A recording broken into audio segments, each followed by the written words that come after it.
G'day folks, welcome to Big V TV. Great to have you with us. Division 1 men and women, and we're rolling into the final weekend of the season. Good. Plenty on though. Plenty on? You've got nothing to do at the moment. What do you do on the weekend with yourself? I was around. Yeah, doing what? He celebrated the McKinnon end of season with a night out. I did. Well, the boys actually got together. We did. They wanted to look each other in the face, did they? Oh. You want to go? No. Yeah, no, you don't. Was Timo there? Absolutely. What time did he leave? What do you reckon? Have a stab. Oh, Because it started at 7.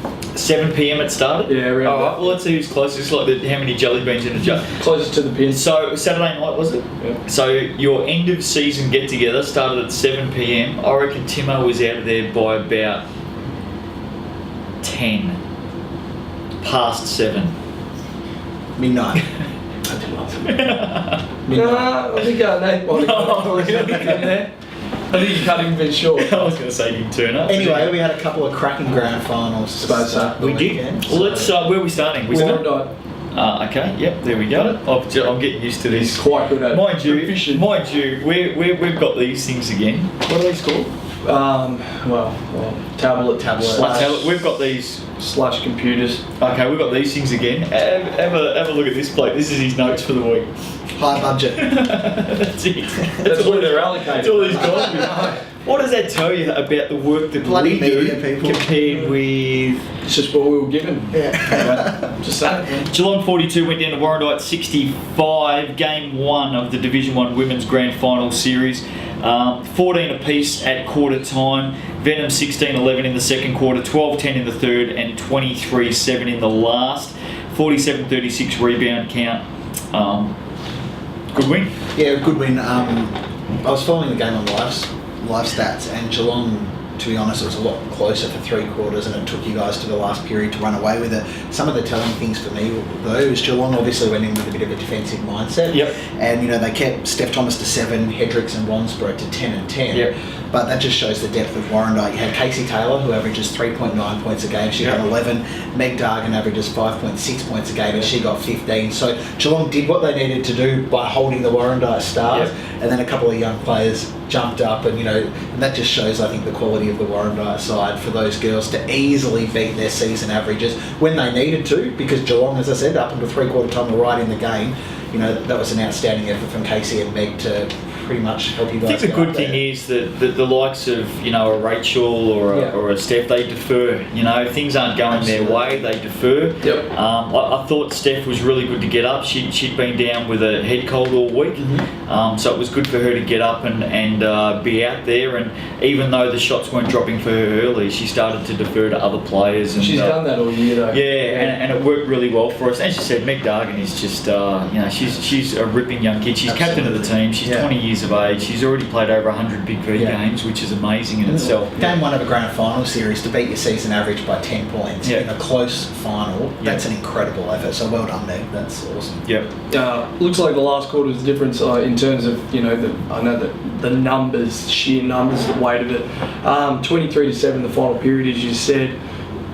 Was it just a matter of your shots fell, or is that the only real difference? If you look at the shooting, in the first 3 quarters, we've gone at 22%, 28%, 21%, and then 37% in the last quarter. Well, so theirs went down. Yeah, I mean, defensively, held them to 42. Yeah. We really pride ourselves on the defence that we played. It was a very defensive mindset game for at least the first half. Yeah. I think we sort of started to edge clear in that third quarter and into the last as well.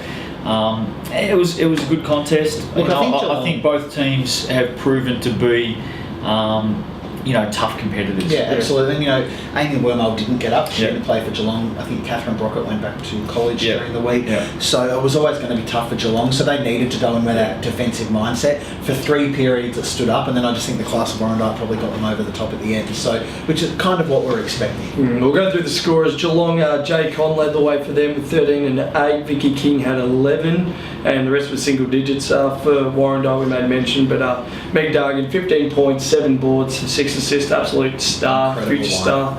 Going to be a gun if she isn't already. Casey Taylor, as we said, 11 points, stepped up. Rachel Wansborough, Amanda Hedricks, both had 10 each. Molly Burke had 10 rebounds and 4 assists as well. So, yeah. Too much depth, I think. Yeah. So we head into game 2 Saturday night down by the Yarra. It's a 7:30 p.m. start. Shockers. Get there early. Yeah. All I'm saying is get there early. Don't Yeah. rock up with 5 minutes to go before the game starts and complain you don't have a seat, because you won't get No, one. you won't get one. It'll be a big crowd again, and for the club, it's the second time we've had a grand final there in the space With of your a women's fortnight. program, which is Yeah, with the incredible. women's Yeah. program, which is a great performance. So, looking forward to it. Should be a great game. As I've said the whole way along, we absolutely rate Geelong. Think they're a fantastic team. We put a lot of work into them for sure, and they're going to come to play. We're going to come to play. There's no doubt about I that. think you both come to play, but I think you'll come to play and win. Yeah, the way you look at it is, I think clearly, like, it doesn't take blind Freddie. Warrandyte go into this game hot favourites now to wrap it up in 2. But, for 3 periods, Geelong did stick with them. So, all that took is for Warrandyte's shots not to drop in that 4th, and the result could have gone the other way. So, I tip Warrandyte. I think Warrandyte will probably win comfortably. But, as you've said, Geelong are a good team. They've still got some good players. I think Jaycon's one of the better players in the competition. So, yeah, Warrandyte should win, but you just never know in a final. I suppose the other thing is we talked about heading into this one was the status of Amy Wormold. She didn't play. She's in a moon boot at the moment. So, look, you'd be pretty sketchy to play this game, and even if she does, she'd be pretty underdone. But look, It could make a difference if she could even play 10. And she might even inspire them by playing them if that's a We see it in AFL a lot, during finals. It's that complex question of, do you take in Absolutely. a player that's well below their fitness? Sometimes it can, goes absolutely one way, work that's right, against you in it's a big true. way. So, and the other thing is, we don't know how serious the injury is No, that's to right. Amy. I mean, she had a chat with us on Saturday night. It doesn't sound too good. But you've got to be mindful, regardless of the player and regardless of what it is. Yeah. Yes, it's a grand final, get all of that. You don't want to do You don't want to more play and not damage. play for the next 2 or 3 Yeah, years. correct. Yeah, absolutely. Yeah. So you got to put those things into perspective as well. So, Absolutely. having said that, whether she's there or she's not, we know that Geelong will come and give And it for give 3 it a really good periods, crack. they absolutely did. So Yeah. I think it'll be tight. I say this all the time. Grand finals, you've got to be at your best to win the things, Absolutely. and we know that we've got to be at our best again to be able to get the job Yep. done. So You do. we'll see how we go. Good luck. There we go. Exciting. Not talking about it too Yeah. much. Mildura 55 went down to Whittlesea 70 up at Orange County. It was almost over a quarter time. Whittlesea got a ripping start, I think They- 25-13. They Great do start. that. They do that. And in a place like Same as you lost Mildura, the week before. it was a little bit the same for us when we played Whittlesea back in the semi-finals. You get up in the first quarter, crowd's gone. Yeah. You that's just silence the crowd. Yeah. And in a place like Mildura, if you can silence the crowd early, you are very much on the way to And securing I've a seen win. photos for a Sunday afternoon. The crowd was just, as it What do always we is, miss? incredible. Yeah. Seriously, come on. Number What's there to one. do? What's there to do in Mildura on a Sunday They had the afternoon? best crowds in the league this year. Yeah, but you missed the point. You said Sunday afternoon. What is there to do on a Sunday afternoon in Mildura? Cool. Nothing. Does Sammy Smythe hold a barbecue down by the Murray or something? I mean, seriously, what's there to do? No, they have to go to the basketball. That's exactly right. They have to. Fair point. A couple of big stories out of this. We'll talk about that in a moment. First of all, shooting percentages. 40% Whittlesea, 36% Mildura. Nice in that.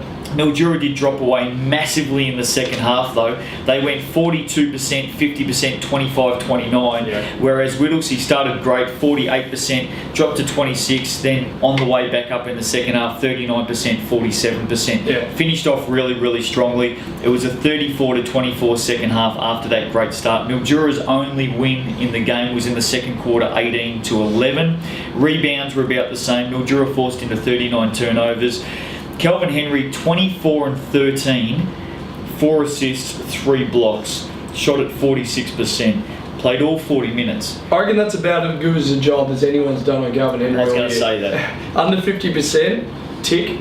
7 turnovers, tick. It says a lot about the class of Calvin Henry. We all knew that. 24 points and 13 rebounds. Yeah. But it's a good job. What They we did a good do job. know is that Jimmy Madigan said to us right from the start of the season, if there's one thing that we lack, Depth. we lack depth. And I tell you now, Kelvin Henry just did.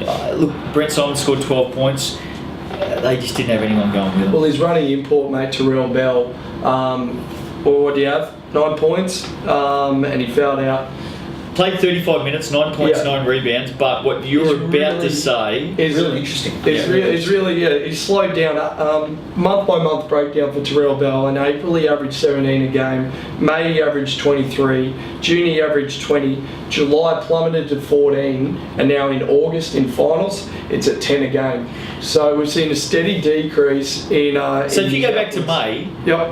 May and June, he was averaging 23.2 points a game and 20.2 points a game. Yep. Okay, so let's say during May and June, that averages out at about 21.5 points a game. Yep. In August, finals time, 10 points a game. Yep. That's a massive, massive drop. It's huge. Injuries? No, I wonder whether they've changed the style slightly because They only play his- one offense. Well, his numbers have gone down as Brent Simons has come up because Yeah. earlier on, when Bell was hitting those numbers, Yeah. Simons wasn't. Simons has only really come good in August. There's only one rule in offense, though. There's a correlation there. Only one rule in offense at Mildura. Get the ball to Big Cal. Just get the ball to Calvin Henry. If you're running a system though, and you've got two imports, bunch of kids, and obviously Brent Simons, you got to run stuff for him. No doubt. So I don't think it's anything to do with the system, and I don't think he's injured. I think he's just underperforming at the moment. And if they're going to get back into this series, he needs to be scoring 25 plus. Yeah. Here's where Whittlesey won the game for mine. Yeah. Felch had 12 points. And Ashworth had 9 points, both coming off the bench. Absolutely. Felch started the game. I think he hit his first 3 shots. Yeah. Came off the bench and just went bang, bang, bang in that first quarter. Didn't miss. Now there is no way knowing. Jimmy Madigan's a very, very good coach. Absolutely. But there's no way knowing he would have spent more than a couple of minutes during the week Mate, talking about You Felch said and the exact Ashworth. same thing about us, about Lincoln Garforth last Yeah. week. And this is the thing with Whittlesey. All these guys have just come out of the woodwork. That's right. They've got their big three in Jason Dirks, Petrides, and Diggs. But Yeah. outside of that, the last month, other guys are stepping up all over the place. That's been the and that's backbone of fantastic. their And run. Dixie fouled out. I only played 20 minutes. Yeah. Dixie Yeah. only played 20 minutes in this game. Fouled Pretty out. good in the 20 minutes. And despite that, obviously Calvin Henry was still well held. Yeah. Despite Dixie, Yeah. who would have been his direct opponent. And Petrides had 13 points, all in the second half. Yep. He was held to no score in the first half. Yeah. So others stood up in the first half when Whittlesey needed them. Great start. Yeah. Mildura came at them. Yep. Others stood up in the first half. And then obviously the Stars came. Petrides second half. The Stars came to play. They did. My man, Petrides. Yeah, no, you love him. You know what also I think probably had a bit to do with it? Teams go up to Mildura and it is intimidating to play in such a crazy atmosphere with so many fans. I don't think that bothers Whittlesey. I don't think it does either because you go to Whittlesea, They used to play in front they of play in front of a huge crowd. Yeah. They play in front of crazy home fans that are, really get into it. So, a lot of the Melbourne clubs that might play in front of, 50, 100 people, they go up to Mildura and you're like, Whittlesea go up there. They see the same thing every Yeah. week. So for them, there's absolutely no intimidation factor there at all. They remind me, Whittlesea, of a team of tradies. Do you know what I mean? Why? Well, they just it doesn't bother them. Yeah, say what you want. Whatever. Throw some sticks Oh, and good. stones. Should Should be be right. stuff. Yeah. We'll clean the pipes out. We'll build a house. We'll get the power turned on for Yeah. you. They just remind me of a team of tradies that just go, up yours. They've played 2 very good games in a row. They were very good against McKinnon. They were very good against Mildura. Yeah. Do we think they're going to play a 3rd good game in a row and wrap the title up? Yes, Absolutely. I think it's done. Whittlesea's the hardest place. It's harder than Mildura to play at Whittlesea, absolutely. And Well, based on this season, it is. Mildura haven't been great at home this season. Yeah. How's Whittlesea gone at home this Have season? not lost a game at home, so to see them losing 2, they didn't know. Look, Calvin Henry won't care about that. He'll have 30 this game, but Yeah, it's I agree. about everyone else, Yeah. and it's been the same story all year, so nothing changes. Question without notice. Yeah. Yes or no answer. Do you reckon there'll be a big crowd at Whittlesea on Saturday night? they're queuing up there now. Yeah, there'll be. You haven't seen them. It will be massive. Haven't you seen the people with their deck chairs and their tents sitting outside in front of Mill Park now? It will be. Yeah, they think they're lining up for AFL Yeah. Grand Final Yeah. tickets. They're not. They're going this Saturday night to see Whittlesea and Mildura. The atmosphere is going to be awesome. They've got their mascots, Nathan the horse. Who dresses up as that? Nathan the Horse. That's what it's called. No, hang on. Be serious. I'm dead serious. It's me. Hang on. There's a girl horse too, but I don't know. What, Narelle? Nathan and Possibly. Narelle? Yeah, just on that. So are you telling me, just so I get this right, Yeah. are you telling me they've got a mascot, the horse, and it's a good looking mascot, I like it, runs around, gets in with It's the funny, kids, yeah. it must, Trots around, does its job. I like It's it. a pacer. I understand that. Are you telling me they call it Nathan? Seriously? That's Wouldn't they call it like- that's the gutsiest, fiercest name that they could come up with? Nathan? Not like, yeah. Come on. What about like Flash or Speedy? Well, or something? what's wrong with that? At least that's got. Oh, is that what you're saying? Yes. Guys, it's me and the horse. Who come up with the name Nathan? It's me and the horse. Oh, is that you that dresses Yeah. up? Oh, okay. It's my side No, job. seriously, is that you? It's my side job. It's why they're undefeated at home this year. Just we've got to close in a little bit here. Just a message from Cal and I to all the fans going out at Whittlesea this week. It's Yeah. a big game, grand final. They Yeah, can win it. That's right. I'm prepared. We'll dig into the big VTV piggy bank. I'm prepared. deep. I'm prepared to give every kid out there $1 for every punch they lay into Nathan the horse out there this week. I don't think you can say that. Yeah, but you dressed up, isn't it? Yeah. We'll make that $2. How's that sound? No. No. Get into it. If that's you dressed up, you're going to cop an absolute beating this Saturday night. I want you to punch the living daylights out of Nathan the horse. That'll be a bit of fun. I think we're It's saying an 8:15 mil play. 8:15 start. Yep.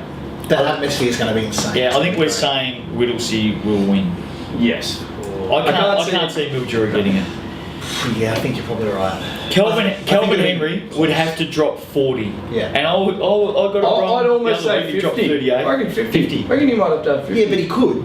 I know. That's the Well, thing. we know he could. can. That's the thing. I reckon he'd have to drop 40 for them to be a Last chance time the Saturday Heat's night. back was against the Wolves when they played Latrobe City after losing to them by 40. And what Yeah, did they they do won. to them? You just Yeah, don't they know. did win. If it, No, yeah, Whittlesea. I think Whittlesea. And Whittlesea, as a group, okay, Diggsy comes in, Petrides comes in. Very tight. Man, they just remind me a lot of a Hawthorn. They're a really close-knit group. They're well coached. Ross Yeah. was. Ross is a very good coach. I think they're well primed. And they're going to be. I tell you now, Ross will only be focused on Saturday night. Yeah, Won't absolutely. be focused on. He will only be focused on the first minute of Saturday night. He's taking his leave this week, so he doesn't have to do anything. He can just sit in his chair and just think about it. He's not working this week. He's taking the week off work Yeah. to prepare for this. Yeah. He's focused. Man, He's in the zone, mate. way to occupy your mind with basketball. That's right. I reckon Whittlesea, should they win, Yeah. I reckon they're well primed to do what Werribee did. I think they can go up to championship. I think that they can, be a really good team that surprises a few people next Me too. season. Yeah, I saw their game against McKinnon, and the way they played in that game, that team there could have probably beaten the bottom 2 or 3 teams in Yeah. championship No right now. problems. Yeah. So there you go, Division 1 men and women. It's the last weekend, grand final games 2 and 3 if needed on the Sundays. It's out at Warrandyte on Saturday night at 7:30 start. Don't roll up at 7:25, we've warned you. No. And at Whittlesea on Saturday night at Get there early 8:15. as well. Same thing. They've got a few more seats than Warrandyte, but I get in know, there but early. get in there early. Dinner. September 21st, Yep. Saturday night. Wear your Moonee jockey, Valley Racing Club? wear your jockey silks. Yep. No, don't. Oh, why not? Because you'll look like a moron. Yeah, he does it every year. He wears his jockey silks Like, every year. you 5'6"? Yeah, point You three. 5'6"? Who? You? What? You're about 5'6", aren't you? 5'6". You'd qualify. I listen to you trying to You'd make yourself out qualify. to be 6'8". You'd qualify. Mate, come on, seriously. Damien Oliver? Yeah. It's 21st September. Get your tickets now. You've got to go to stickytickets.com.au. Got that? stickytickets.com.au/. Big V. Big V. What if you put a backward slash in? Would it work? Do No, I you don't have to slash the right You don't way? forward You don't slash. Now, do you have to get the slash right? Forward, backwards? It's always important to slash the right way. Yeah, okay, fair enough. All right, so make sure you go on there and book your tickets. See you next week. We'll be back to wrap it all up, Division 1 for the season. And of course, silly season coming up in the not too distant future. Already coaching and player movements Yeah, I know. are coming through. We're hearing some Absolutely. pretty big stuff about next season already. And we're going to bring you up to date with that on silly season in the very near future. We'll see you next week. Good luck to all teams in the grand final this weekend.